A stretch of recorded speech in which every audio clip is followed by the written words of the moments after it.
بسم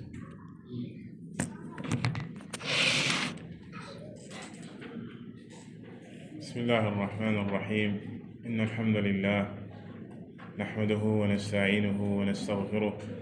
ونعوذ بالله من شرور أنفسنا وسيئات أعمالنا. من يهده الله فلا مضل له ومن يضلل فلا هادي له، وأشهد أن لا إله إلا الله وحده لا شريك له، وأشهد أن محمدا عبده ورسوله صلى الله عليه وعلى آله ومن اتبع هداه إلى يوم الدين. أما بعد، فإن أصدق الحديث كتاب الله تبارك وتعالى، وخير الهدي هدي محمد صلى الله عليه وسلم، وشر الأمور محدثاتها، وكل محدثة بدعة، وكل بدعة ضلالة، وكل ضلالة في النار. mbokki jullit yi, noo ngi sant borom bi tabaraka wa taala di seede ne amul kenn ku ñu war a jaamu ci dëgg ku dul moom borom bi tabaraka wa taala, di seede ne moom rek moom moo yeyoo ak jaamu, di seede ne moom moo yónni yenente bi sallallahu alayhi wa alihi wa sallam mu di jaamam di ndawam, di ko ñaanal yàlla na jàmmi yàlla ak xéewalam ak barkeem yàgga wàcc ci kawam, moom ak saabaam ak ñu toppoon seen ginnaaw ba ilaa yawmi diin. di seede ne kàddu yi gën a dëggu ci kàddu yi mooy kàddu borom bi tabaraka wa taala. moom yàlla li mu wax rekk kay dëgg. wa man asdaqu min allahi qiila wa man asdaqu min allahi xadiisa. amul kenn ku gën a dëggu borom bi tabaraka wa taala ak kàddu, ba tax na lépp lu wuute kàddoom jullit bi dafay am yaqiin ne neen la. waaye yoon wi gën a jub ci yoon yi mooy yoonu yenente bi sallallahu alayhi wa alihi wa sallam di njubam, di fa mu jaaroon moom ak saabaam tànnoon ko ci aw yoon, ba taxit ne lépp lu wuuteeg yoonam, maanaam yenente bi sallallahu alayhi wa alihi wa sallam jaar fii tànn lii ci ay jëf ak i wax, am weneen yoon wuuteeg yoon woowee, moo xam ay wax la wala ay jëf wala pas-pas, jullit bi dafay am yaqiin ne loole ak neen la. loole yenente bi sallallahu alayhi wa sallam daka daan saxal saa su ne di ay règle yu mag yoo xam ne jullit bi daf see war a lal ak dundam. moo tax Musa daan teg ne li gën a bon ci mbir yi mooy lañ sa sos. gannaaw ba nga xamee ne mbir mi mat na sëkk, ñuy beesali mbir ay di ko sos, loole mooy la sa gën a bon, ndax yenente bi sallallahu alayhi wa alihi wa sallam yàlla da ko yónni ci diine ji di diine lislaam, mu matale la ko yàlla yónni woon, jottali ko na mu gën a leeree ak na mu gën a matee. képp kuy ñëw ginnaawam ci diine ji ci diine lislaam di sa yokk lenn, loolee amul lu ko gën a bon. te lépp lu ñuy sos ci diine bidaa la, te bidaa ak réer la, sawara rek lay yóbbu boroomam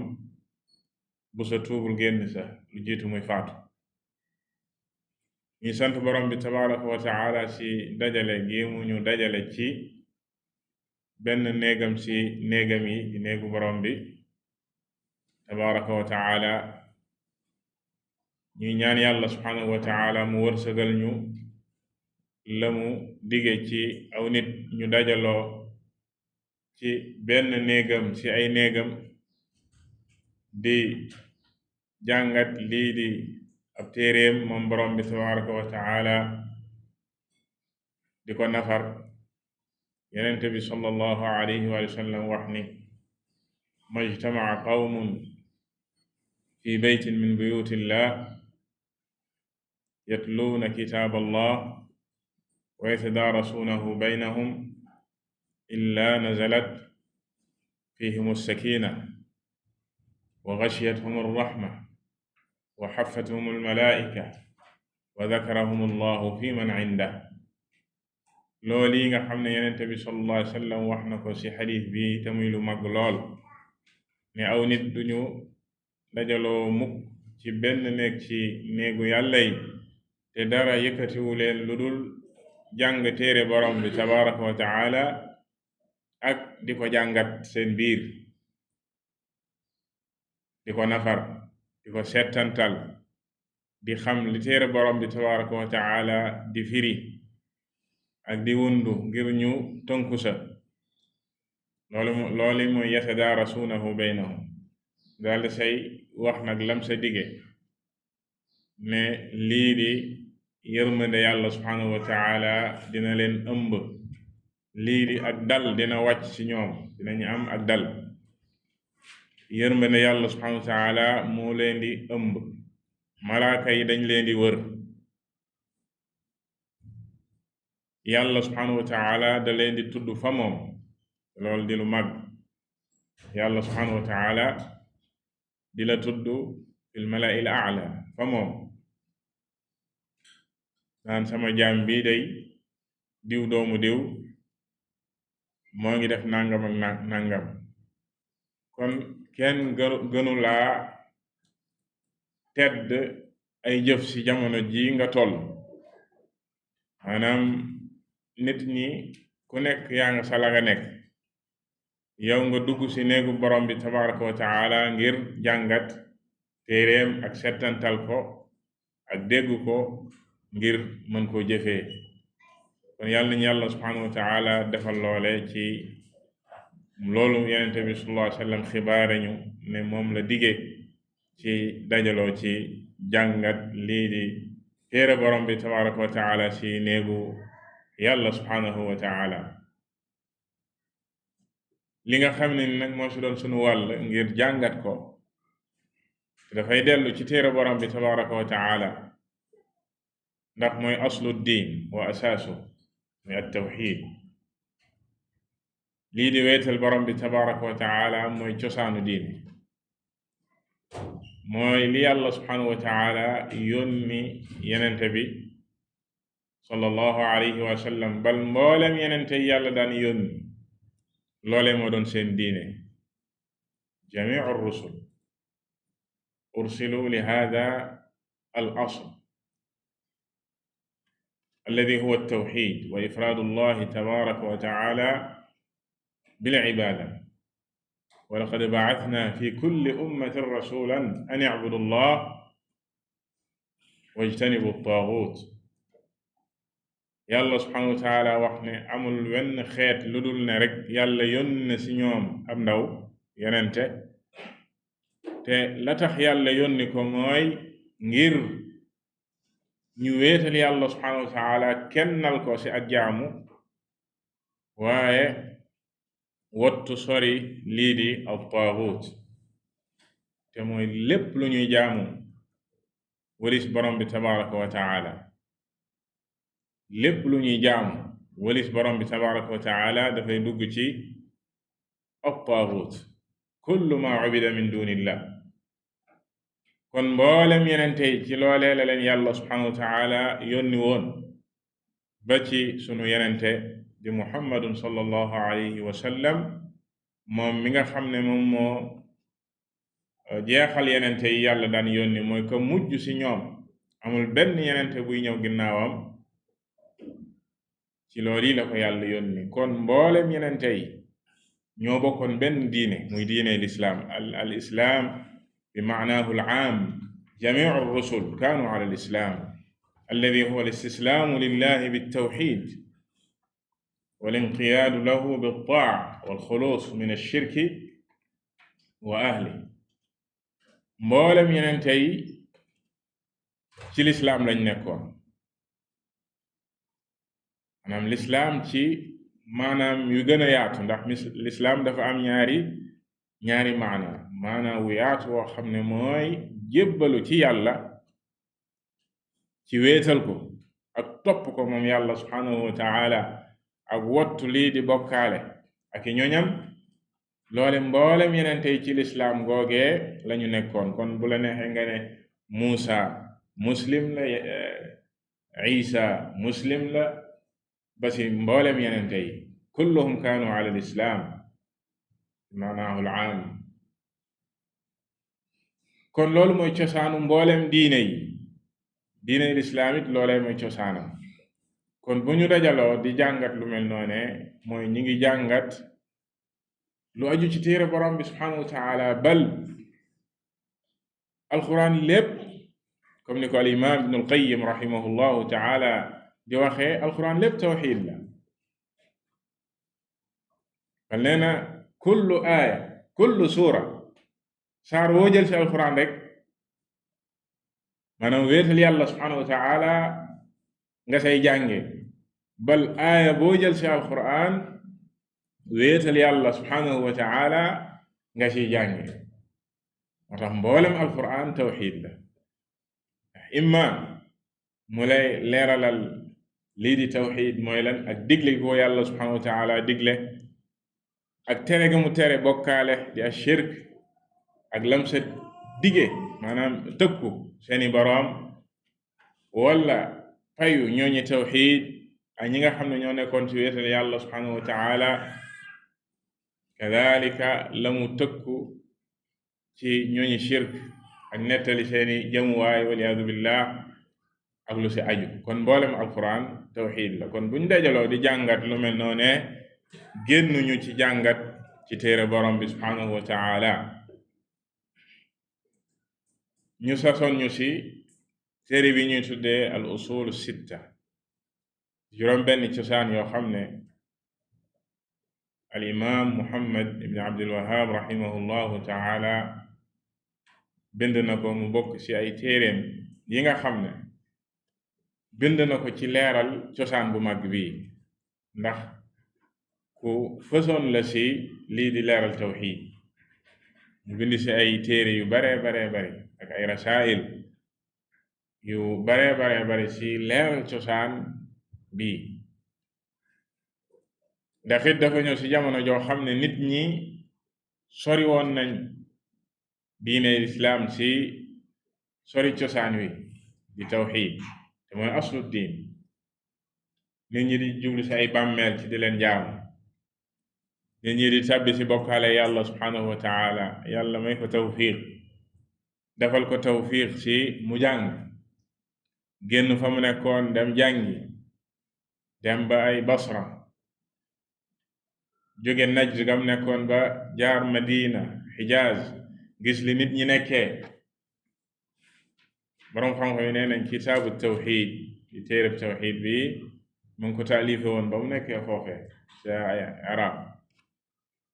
ndax gis nit ñi lañu nekkee ak aajowoo gi ñu aajowoo lii di tawxid.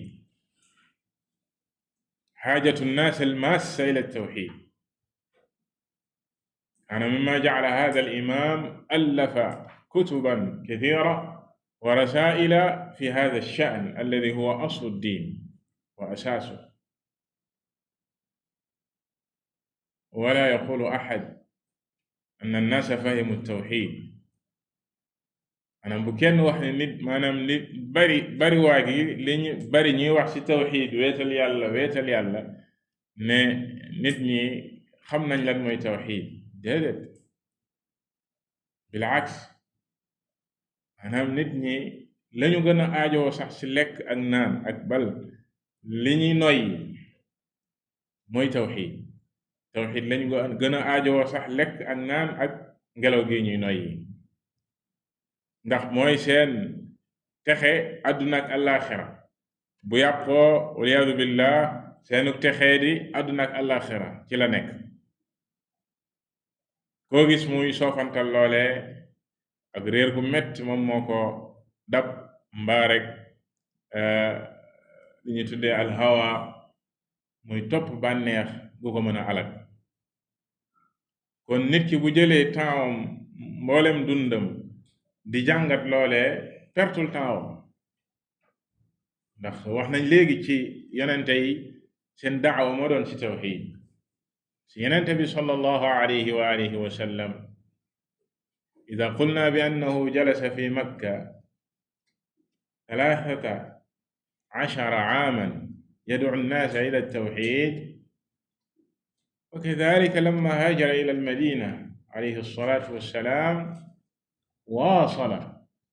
على هذه الدعوة مع بقية شعائر الإسلام، بل حتى قبيل وفاته بل في ساعاته الأخيرة ركز على هذا الأصل العظيم وأوصى به ونبه الناس عليه وحذر عن ضده. Yonent bi sallallahu alayhi wa sallam bu fekkee ne dafa def fukki at ak ñett ci mag bi ko yàlla yónnee, fukki at ak ñett balaa julli balaa azaka balaa dara, ngir asaas boobu taxaw dëgër, aslu boobu wér. ndax booy tabax benn tabax te asaas ba baaxul, yaa ngi ci danger bu rëy, te it yaa ngi ci perte temps. ci mën nga tabax ba mu dem ba sa kaw mu jóoruwaat, waaye bu fekkee asaas bi dëgër na dal di wér, loo sa teg gannaaw gi rek dafay dal di dem. looloo tax Yonent bi sallallahu alayhi wa sallam fukki at ak ñett ca Makka muy wéral asaas boobu, di wéral fondement boobu, ba bi mu demee Madina bàyyiwu ko de, dafa wéy ak moom di continuer. waaye yeneen shaa'ir yi ku ci mel ni azaka, ku ci mel ni koor, ku ci mel ni aj, di ci dolleeku ak la yàlla subhanahu wa taala wàcce ci gannaaw gi, waaye asaas boobu moom dafay daal di dëgër. bal nit fu mu mësee def muxaalafa an hada al asl yunabbihu mubasharatan wa yurji'uhu. bu ko nit ñëwaan sax ne ko ma sha allah wa shi'ta, sa saasa la koy inkaar, la koy weddi, la koy jàjj. qul ma sha allah waxda bal ma sha allah waxda aj'altani lillahi nidda, sa saasa la koy corriger ne ko waaw ndax danga ma bëgg a def moroom yàlla subhanahu wa ta'ala. neel bu soobee yàlla kese, bul waxati mukk bu soobee yàlla soob la, bu soobee yàlla soob la. comme ni mu yombee tey si ñu baree bari ci nit ñi, da ngay gis ku naan la yàlla ak diw, yàlla ak diw, di utiliser li ñuy tuddee al musharaka. loolu lu dangereux la. Yonent bi sallallahu alayhi wa sallam musu koo nangu, daan jajj boroomam sa saasa. qul ma sha allah waxda, ci benn riwaaya neel bu soobee yàlla képp, moom kese, yàlla rekk lay soob, du soob keneen. boo sa tegoon thumma nag, maanaam ne thumma shi'ta, gannaaw mashi'atu yàlla subhanahu wa taala ak coobareem, gannaaw bu soobee yàlla subhanahu wa taala, xam ne taraaxi lay firi ak ne sa coobare moom dafa nekk fële. coobare yàlla moom amul lenn luy dend ak moom, mën nañoo wax. ak yeneen ay mawaqif yu bari yoo xam ne képp ku mësa jalgati yoon woowee da ngay daal di gis ak changement ak mer ci na mu daan wéralee asaas boobu. gis ngeen gaayaas ci yoonu Xunayn bañ ko waxee ne ko ij'al lana data amwaal, bi ñu rombee ay yéefar bokkaalekat yi nekkoon ci garab goo xam ne dañ fi daan wékk seeni ngànnaay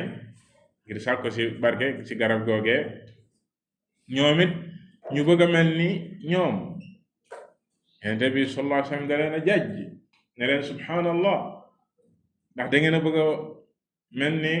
waa Muusa lañu waxoon Muusa ij'al lana ilahan kama lahum aliha, defal ñu yàlla comme ñii ni ñu amee ay yàlla. mu corriger leen ci saa si, jàjj leen, indiwaat leen ci yoonu tawxiid. ci gàttal Yonent bi sallallahu alayhi wa sallam mësta dañ ci yoon woowee ci jàngale lii di tawxiid ak saxal ko ci nit ñi, ne mooy li war a jiitu, li war a wér ci nit ki ba muy génn àdduna. bokk na ci la mu mujjee dénkaane ba mu waxee ne laanatullahi ala alyahudi wan nasara ittaxadu qubura anbiyaihim masajid loolu boobu mi ngi si sakaraat al mawt mi ngi si almarad alladi maata fii kadalika ba ko ñaari soxna ya waxee di Ummu Habiba ak ñi nga bañ nekkee Xabasha gis nasaraan si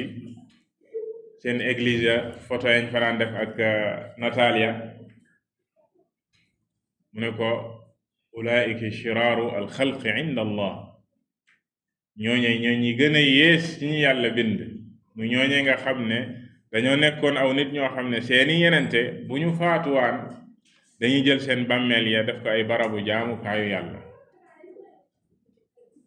dañuy jël seen bàmmeel ya def ko barabu jaamukaayu yàlla mu wax ne allahumma la tajal qabri iidan yow yàlla bul def sama bàmmeel bii mu nekk foo xam ne nit ñi dañ fay ñëw saa su ne di ko def iid mooy loo xam ne dafay baamtu saa su ne nit ñi di fa ñëw ba mën naa jur ñu ëppal si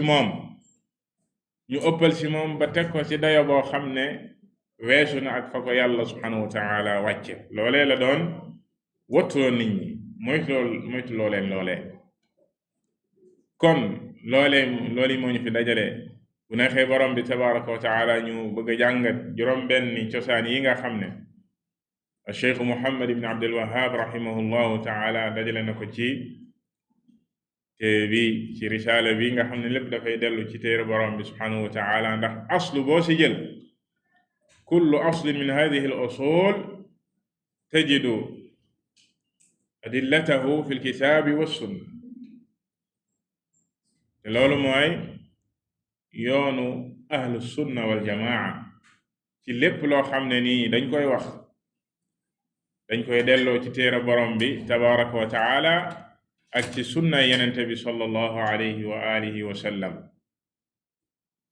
ndax yàlla subhanahu wa taala moom moo yónni yenente bi sallallahu alayhi wa sallam ci diine jii di diine lislaam comme niñ ko jiitale woon léegi mu jottali ko moom yenente bi sallallahu alayhi wa sallam ala akmali bayaan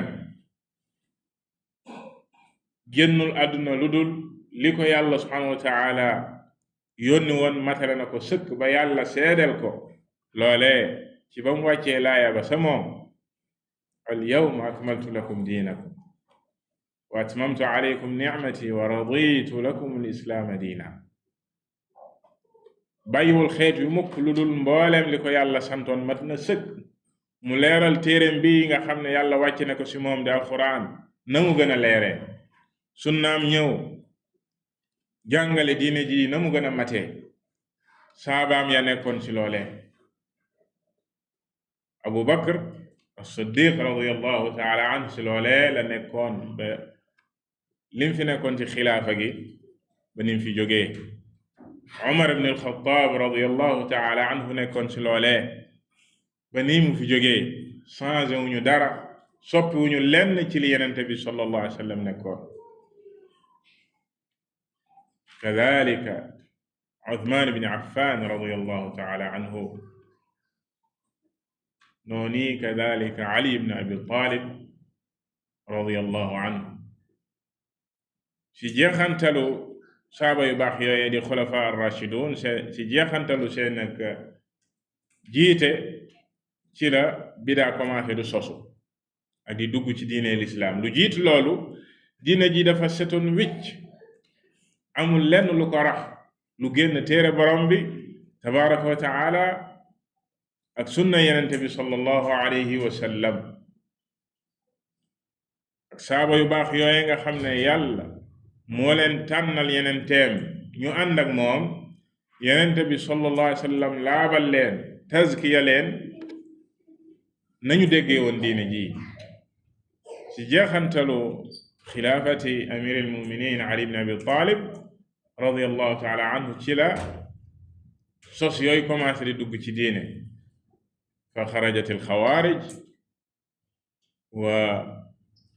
wujidat alrawafid thumma i'tazalat almu'tazila wa halumma jarra xawaarij yi nga xam ne waxam yu bari ñoom lañu lim ne ñooy kuréel gi njëkk sosu ci lislaam muy ahlul bida ci jamonoy Ali ibn Abi Talib radiyallahu taala anhu lañu sosu wuuteeg saaba yu tedd yooyee di leen ŋàññ ñenn ñi ñu kéefarloo leen ci li ñuy tuddee at tahkim kuréel daal di commencé sosu beru commencé di am ci diine furqa bi nga xam ne yàlla subhanahu wa taala wattuloo woon na ko xeet wi li ñuy tuddee at tafarruq yàlla subhanahu wa taala ŋàññ ko ci téeréem bi wattuloo ko xeet wi mu commencé sosu ci beneen côté bi ar rawafid di chia yi ñu wax fii les chiites ñoom it commencé sosu jàmmarloog ñële ci ne dañuy woote woo ne dañuy yëkkati waa kër yenente bi sallallahu alayhi wa sallam di ŋàññ ñeneen ci saxaaba yi te même wax ji ñuy wax ne dañoo yëkkati waa kër yenente bi sallallahu alayhi wa sallam mujarrad iddiaat ay wax la rek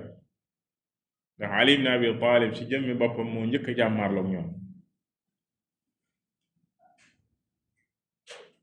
kadalika al mu'tazila commencé sosu ci majlis al Hasan ibn Abi al Hasan al Basri nga xam ne ci la Wasil ibn Ata ak Amr ibn Ubayd njëkk a beru ñoom it ber seen daara ndax ay ndongoy Hasan lañu woon waaye biñ commencé ci lislaam di gis ay idée yu wuuteeg li saxaaba yi nekkoon ñu wuuteeg seen sëriñ bu baax boobee nga xam ne min xiyaari taabiin di al Hasan al Basri ñu ber seen daara sos lañu sos ci neex la boobee ñu jël di al mu'tazila am ay xalaatin yu wuuteeg yi saxaaba yi nekkoon ak i pas-pas yu wuuteeg lu nit ñu baax ñooñee nekkoon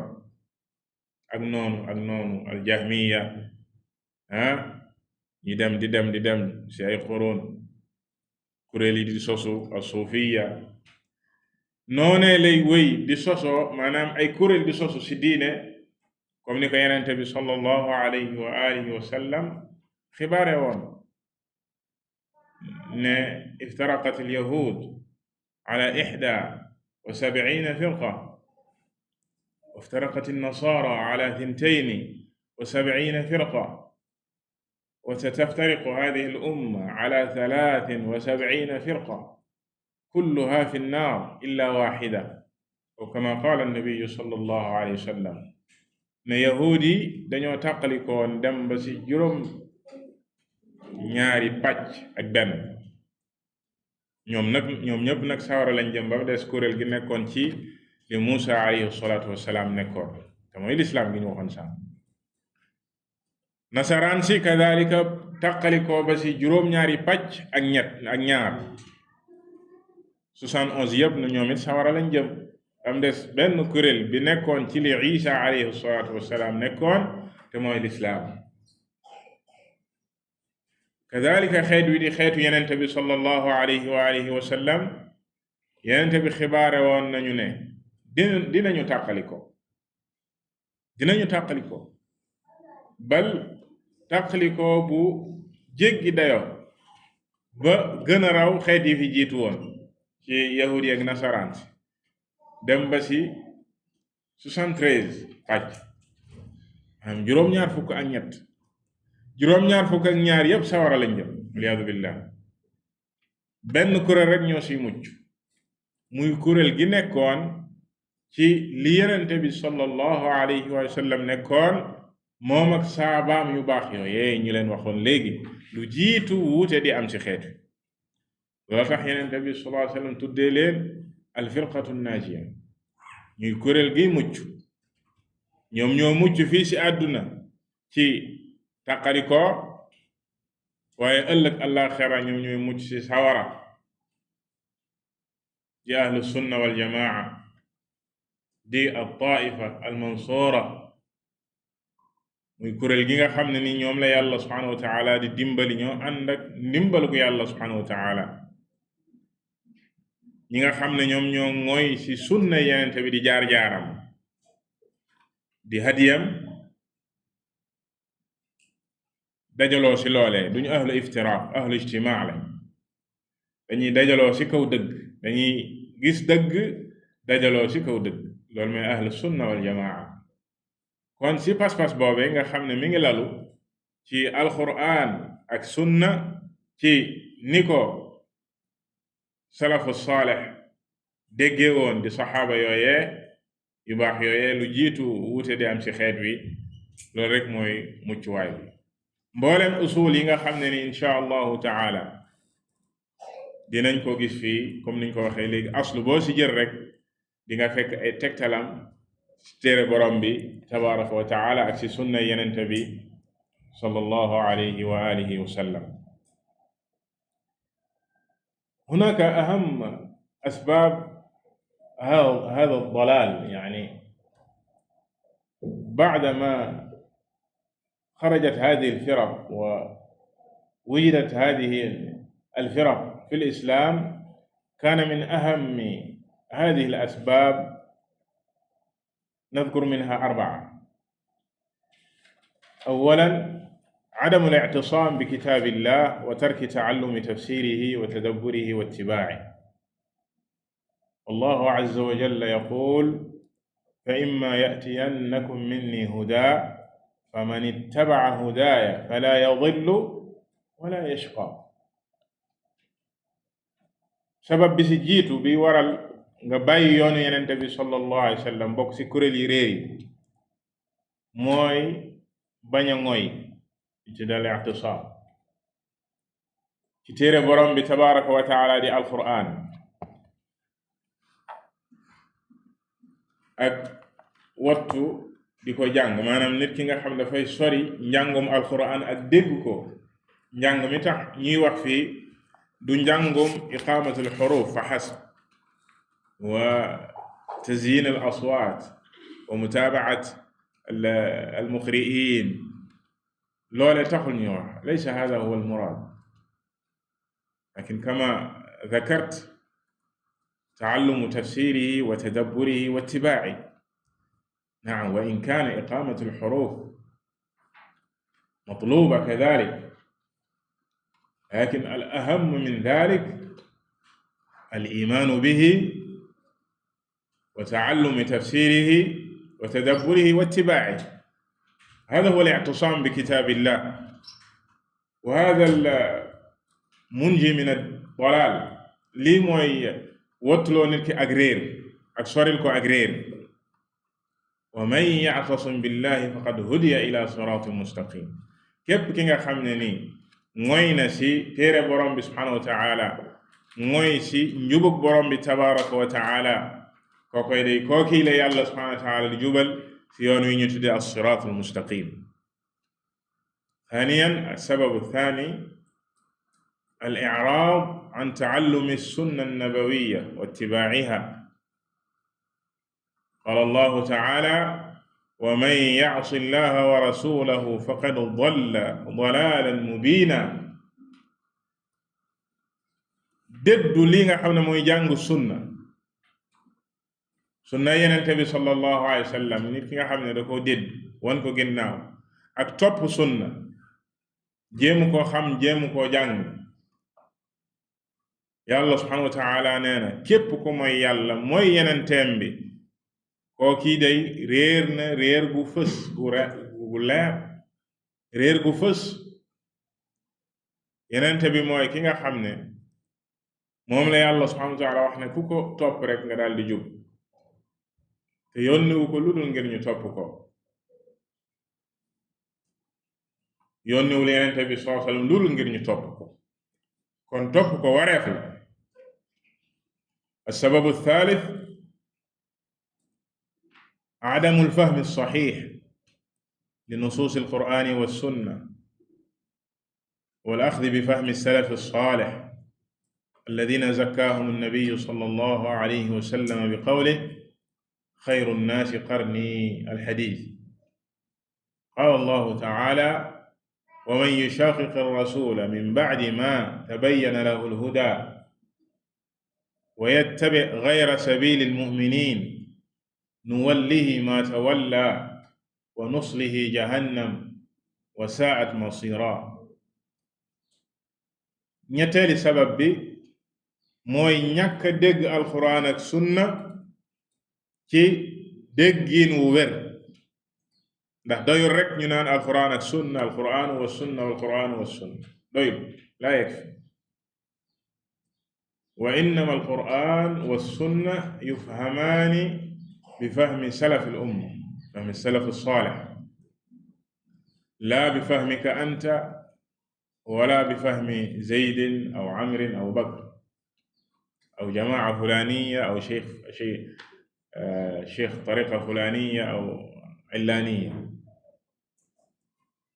bu fekkoon ku nekk yàlla subhanahu wa taala dalaa delloo ci sa fahm kon wuti dafay am ndax mafahimu nnaas taxtalif wa madaarikuhum al aqliya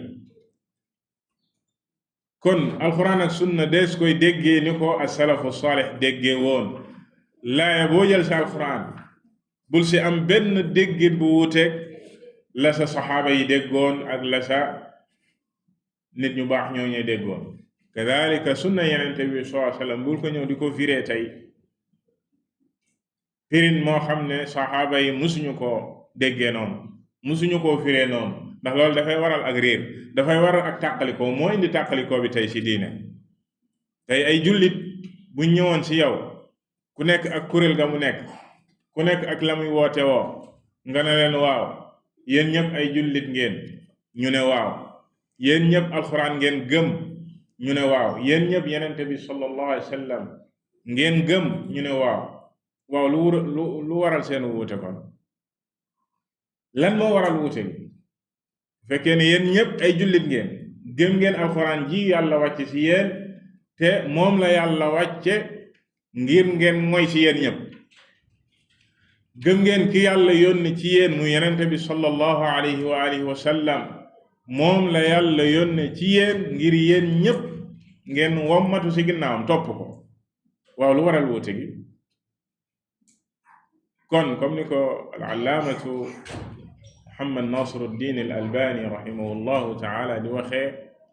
ne lii damima thalitha la budda minha mooy li aaya ji wax wa man yushaqiq ar-rasul dafa wax ne laysa min indihi wala min indi ahad wa innama huwa min indillah ndax si laaya ji yàlla subhanahu wa taala bi mu waxee ne képp ku mushaqa ak yenente bi sallallahu alayhi wa sallam mooy nga nekk ci shiq yenente bi nekk ci beneen shiq nga wuuteeg moom gannaaw bala njub leeree naññ ne lii la yenente bi tànn lii la yenente bi wax nga ne ko fa ñukk tànn weneen yoon yàlla lan la wax ci laaya jooje wa yattabi gayra sabili almuminin nga jaar weneen yoon wu wuuteeg ñi gëm yàlla fa ñu jaar te nee na ñi jiitu awalu nnaas addaaxilin fi qawlihi almuminin hum alsaxaaba balaay ji di wàcc ñoom ñoo nekkoon ay muminuun nga jaar weneen yoon wuuteeg yoonu saxaaba yi tànn yeneeni déggin am yeneeni pas-pas ci diine boo ko laajee waaw pas-pas bii nga fas tey kan moo ko façon ci saxaaba yi mun la see indil lay mun la see indil benn preuve waaw wax ji ngay wax tey kan moo ko daan wax ci saxaaba yi mun la see indil firnde mun la see indil dalil kon ngeen la waay kon yow yaa indi ci diine ji lu ci bokkul te loolu moom mooy waral wuute gi ku nekk naan jullit la te ku nekk am fu muy askanoo te ñoom ñëpp ñu ne ay jullit lañ kon bu fekkee bëgg nañoo mucc ci réer faw ñu nangoo déggee alquran ak sunna ci ni ko as-salafu saalix déggee woon waa tax boroom xam-xam yi taalif ci athaaru as-salaf as-saalix bu jëloon tey alquran bil mithaal tafsir alquran alkarim nga jël tafsir bu mel ni tafsir al imam at-Tabari rahimahullahu taala bu indee laaya ji danaan la wa ta'wilu hadhihi al-aaya kada wa kada wa kada bu la nee aaya bi lii lay firi lam say teg dhikru man qaala bi dhalik kan moo wax li ci salafu saalix ko mathala indil ay xadis boo xam ne li aaya bi di wax lay wax indil la ay aathaar lii day la Abu Bakr waxoon lii la Omar waxoon lii lañ jëlee si Mujaahid an Ibn Abbas lan moo waral lool mooy ne alquran dañ ko war a déggee ni ko gaa yooyee déggee woon. kadalika boo ñëwee si as sunna li tax borom xam-xam yi taalif si dajale téere sunna yi dajale athaaru saxaaba musannaf Abdurrazzaq musannaf ibn abi shayba sàmmal ñu athaar yooyee ngir lan ngir ne ñii ay delluwaay lañ seen déggiin mu'tabara yani tafasiruhum wa fahmuhum li hadihi an-nusus mu'tabara bal la ghina laka anha wala budda laka minha fahmu salaf bu fekkee ne loolu d'accord nañ ci rek wuute du am mais kañ la wuute di am kenn ku nekk bu jëlee ab laaya kay jël ab xadiis déggee ko dégginu ma sàmba wala ma dem. السبب الرابع اتباع الهوى وتقليد الآباء والأجداد والشيوخ والتعصب الأعمى lii dafay waral ak réer maanaam di topp bànneexu bakkan ñu ne la yàlla nee na Yonent bi sallallahu alayhi wa sallam nee na nga topp sa bànneexu bakkan ak toppandoo lii la fi bàyyi woon wala lii la fi maam bàyyi woon wala topp ay aada walay sëriñ ak di li ñuy tuddee nga nekk altoppe maanaam ci yow bëggoo xam sax lañ lay wax waaye diw daal lii la def loolu laay def mel ni gumba gu ñuy wommat te bu fekkee ne dafa daanu ci kamp boobaa yow da ngay daanu ci kamp kookee bu daanoo ci kamp yow da ngay daanu ci kamp te amul kenn ku am al isma ku dul Yonent bi sallallahu alayhi wa sallam kadalik yàlla subhanahu wa taala li mu wax ci téeréem bi ak Yonenteem bi sallallahu alayhi wa sallam moom mi nga xam ne moom it daanul waxe bànneexu bakkanam waaye yàlla moo ko daan wax loo lépp lu mu wax yàlla ko wax wa ma yantiqu anil hawa in huwa illa waxyun yuuxa lépp lu mu wax rek waxyu la moo tax as-sunna waxyi min Allah kama anna al-qur'ana waxyi as-sunna kadalika waxyi بدليل أن النبي صلى الله عليه وآله وسلم كان يخبر عن الله وكان يقول أخبرني به جبريل وكان يسأل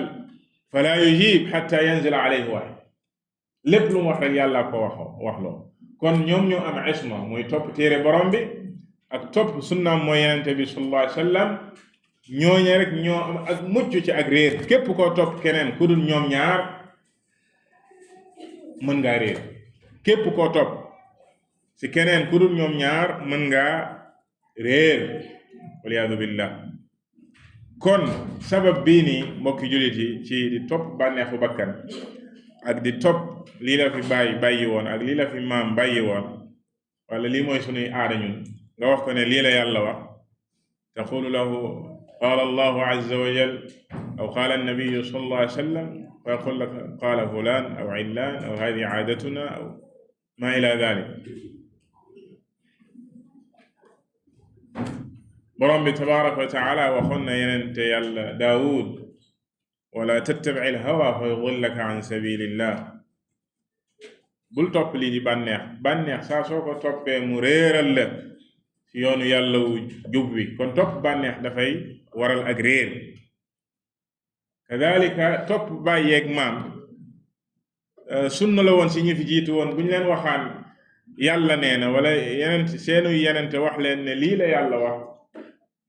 lan la yàlla wax si ñoom wa kadalika ma arsalna min qablika fi qaryatin min nadir illa qaala mutrafuha inna wajadna abaana ala umma wa inna ala atharihim muqtadun qaala awalaw jitukum bi ahda mimma wajadtum alayhi abaakum al aya buñ leen waxaan ne leen lii la yàlla wax ñu ne ñun de si lii la ñu fekk suñu bàyyi ak suñu maam duñ ko bàyyi seenu yoon rek lañuy jaar ne coow di si wëy moo ko wér na wërul suñu yoon nekk waaye lii la sama baay nekkoon ci lay nekk lii la sama maam nekkoon ci loolu la lay nekk lii la sama sëriñ nekkoon duma ko mës a bàyyi seen yeneen te dañ leen daan wax waaw bu fekkee lii ma leen indil nag moo gën a jub li seen baay yi nekkoon ak seen maam yi ndax da ngeen ko fi ne ñukk topp maam ak topp ay aada loolee de bis ngeen ko defee di ngeen réer kon li sabab rais la ci ak réer muy topp bànneex wala topp lii laa fi fekkoon maam di def wala bàyyi ba léegi sax da ngay wax ak nit lii la yàlla subhanahu wa taala wax lii la yonente bi sallallahu alayhi wa sallam wax mu ne la lakin akthar annaas yani lu ëpp si nit ñi lii ngay wax foo ko jëlee bal tuttaham axyaanan bi diin jadid anna hada diin jadid wa laysa bi jadid aljadid ma stuhditha ba'da kamaali ddiin wa bayaani allah azza wa jalla wa bayaani nabiyyihi sallallahu alayhi wa sallam alladi stuhditha ba'da dhalik huwa aljadid bal addiin alsaxiix almunazzal min indi allahi azza wa jalla almubayyan min indi rasulihi sallallahu alayhi wa sallam fa hada huwa alislaamu alsaxiix mbaa mu naan la lii ñun xamuñu lii diiney naar yi la ñun lislaamu Sénégal lañ bëgg ñu lislaamu Arabie saoudite wala lislaam fan la wàcc al islaam nazala fi Sénégal aw nazala fi Makka wala fi Madina wala idan al islaam islaamun waaxid al islaamun waaxid benn diine la du ñun suñu waa réew lii mooy seen diine yéen loolu ngeen wax fële la am du fii kayfa yakun dalik yani taqul lahu kalaam yaqul laka la hada indakum antum السعودية أو أما نحن في السنغال إسلامنا كذا وكذا كأن الإسلام إسلام فرنسا وإسلام السعودية وإسلام زيد وعمر الإسلام دين واحد منزل من عند الله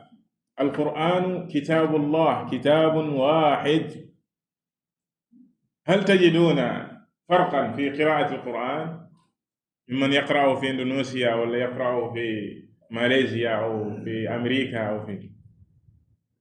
واحدة مثلا لو قرأ على قراءة حفص قراءة واحدة إذا قرأ قراءة ورش من في المغرب ومن في المشرق سواء طيب bu fekkee ne d'accord nañ kon ci ne alquran benn la njàngin wi benn la lan moo tax ñuy wutee kon ci déggin wi ne déedéet waa mashriq ñoom nii lañ ko déggee wala waa maghrib nii lañ ko déggee idan alislaamu diinun waaxid alquranu kitaabullah wa sunna mahfuuda bi xifdillah mudawwana fi lkutub i'tana biha almuhaddithun fi jamii aqtaari الدنيا عناية واحدة كلهم يتفقون على ذلك ومدونة ومحفوظة noonu it lañ ko war a déggee mucc ci ay parparloo mucc ci lii di hawa di bànneex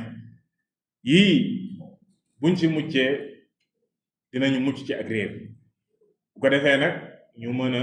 dëppoo ak kuréel gañ leen waxoon ne leen ak lu wuutee bari waxoon nañ sànq ci sunu wax ne wuute mi ngi commencé dugg ci xeetuk lislaam ci jeexantalu xulafa ar-rashidun ci commencé ko ci jamonoy Ali ibn Abi Talib kadalika jeexantalu asri saxaaba ci jamonoy ñoom Abdullah ibn Umar ay qadari ak ñooñee dafay continuer di dem ba ila qiyaam as-saa'a kama qaala an-nabiyyu sallallahu alayhi wa sallam laa tazaalu taa'ifa min ummati ala al-haqq zaahiriin laa yadurruhum man xaalafahum hattaa taquuma as-saa'a aw kama qaala an-nabiyyu sallallahu alayhi wa sallam maanaam am na kuréel goo xam ne lu réer bari lu wuute bari ci xeet wi duñu mës a deñ ci lislaam gi wàccoon ghadban tariyan saxaaba yi déggee ko noonee duñu mës a deñ ci loolee ngoy si ila qiyaami saa duñu mës a deñ te yàlla da leen di dimbali ci loolee mansuuroon alal xaq ku wuuteeg ñoom du leen lor ku wuuteeg ñoom ak ku leen jéem a toroxal du leen lor comme ni ko yonente bi sallallahu alayhi wa sallam waxee loolu bu ñu ko waxee nag laysa maana annahum jamaa fi makanin muayyan la hiya aqaid wa simaat bu fekkee mi ngi si yow rek si ñoom nga bokk maanaam pas-pas yooyee bu dee yow loolee nga fas seeni melokaan dajaloo si yow si ñoom nga bokk comme na ko si yenn riwaayaat yi waxee man kaana ala mithli ma ana alayhi wa ashaabi maanaam misaan bi ak miyaar bi mooy nga nekk ci as-salaful awwal lañ nekkoon mag ñu baax ñooñe seen ci wàll rawatina si wàllu pas-pas fi l-mu'taqad wa fi l-manhaj wa fi jamiici masaa'il ad-diin an takuna ka haa'ulaa as-salaf as-saalih fi l-i'tiqaad wa fi al-minhaaj wa jamiici masaa'il ad-diin kon loolu rek mooy miyaar bi ngir nga bokk ci kuréel googee nga xam ne Yonent bi sallallahu alayhi wa sallam ñoom la seedeel ak mucc loolu tax ñu tudde leen firqa naajiya da ngay ngoy ci téere nangoo ngoy ci téere borom bi tabaraka wa taala ngoy ci sunna Yonent bi sallallahu alayhi wa sallam nga déggee ñaari source yooyee na ko mag ñu baax ña déggee woon nga fas loolee nekk ci ak lu la ci mënti fekk nag lu la ci mënti fekk nga muñ ko nekk ci kon ci firqa naajiya nga bokk ngir mucc ci dalaal gii ñu wax sànq muy ak réer gi nga xam ne xeet wi ñu bare ci xeet wi dinañ réer te sabab yi waral ko insha allahu taala masail yi nga xam ne moom la ñuy bëgg nafar hadihi almasail allati sanatadarasuha kullu mas'ala min hadihi almasail tajiduna adillataha fi alkitabi wassunna wa ala fahmi salafi al umma di ñaan yàlla subhanahu wa taala mu wërsëgal ñu li nga xam ne moom mooy assadaad fi qawli wal amal wërsëgal ñu li nga xam ne mooy pas-pas bu wér wërsëgal ñu mooy ci téeréem bi tabaraka wa taala waaye ci sunna yenenteem bi sallallahu alayhi wa sallam ñu déggee ko nam ko bëggee ak nam ko wàccee woon saxal ñu ci loolee ba këréw ñu koy wuyu ji wallahu taala a'lam wa sallallahu wa sallam ala nabiyyina muhammad wa ala alihi wa sahbihi ajma'in